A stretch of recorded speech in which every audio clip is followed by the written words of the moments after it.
നാനിയുടെ ചിത്രം ദസറയുടെ ടീസർ പുറത്തിറക്കി ദുൽഖർ സൽമാൻ. ശ്രീകാന്ത് ഒഡേലയുടെ കരിയറിലെ തന്നെ മികച്ച ചിത്രമായിരിക്കും ദസറ എന്നാണ് ടീസർ നൽകുന്ന സൂചനകൾ.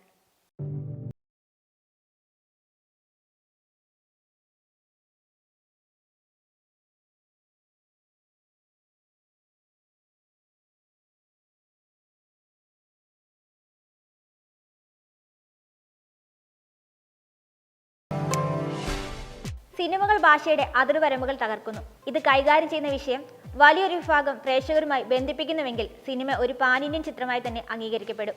നാച്ചുറൽ സ്റ്റാർ നാനി നായകനാകുന്ന ദസറ എന്ന ചിത്രം അത്തരമൊരു വേരോട്ടമുള്ള ചിത്രമാണ്. ഇപ്പോൾ പുറത്തു വന്ന ചിത്രത്തിന്റെ ടീസറും ഇത് തന്നെയാണ് സൂചിപ്പിക്കുന്നത്. SS രാജമൗലി, ഷാഹിദ് കപൂർ, ധനുഷ്, ദുൽഖർ സൽമാൻ എന്നിവർ ചേർന്നാണ് ചിത്രത്തിന്റെ ട്രെയിലർ പുറത്തിറക്കിയത്. തിന്മയുടെ മേൽ നന്മയുടെ വിജയത്തെ അടയാളപ്പെടുത്തുന്ന ഉത്സവം ദസറ ഇന്ത്യയിലുടനീളം ആഘോഷിക്കപ്പെടുന്ന ഒന്നാണ്. രാവണന്റെ പ്രതിമകൾ കത്തിക്കുന്നതും തിന്മയുടെ മേൽ നന്മയുടെ വിജയം ദസറ ചിത്രീകരിക്കുന്നത്. ടീസർ നോക്കുമ്പോൾ ഉള്ളടക്കം യാഥാർത്ഥ്യവും രാജ്യത്ത് ഉടനീളമുള്ള പ്രേക്ഷകരെ ആകർഷിക്കുന്നതുമാണ്. ആരാധകരെയും പ്രേക്ഷകരെയും ഒരുപോലെ അത്ഭുതപ്പെടുന്ന നാനിയുടെ അതിഗംഭീര പ്രകടനം തന്നെയാണ് ടീസറിലെ പ്രധാന ആകർഷണം. അദ്ദേഹത്തിന്റെ കഥാപാത്ര രൂപീകരണം, സംഭാഷണങ്ങൾ, പെരുമാറ്റ രീതി, ശരീരഭാഷ എന്നിവ പ്രേക്ഷകരെ അക്ഷരാർത്ഥത്തിൽ അമ്പരപ്പിക്കുന്നുണ്ട്. ഷൈൻ ടോം ചാക്കോയും സായി കുമാറും നെഗറ്റീവ് ഷെയ്ഡുള്ള വേഷത്തിൽ ചിത്രത്തിൽ പ്രത്യക്ഷപ്പെടുന്നു.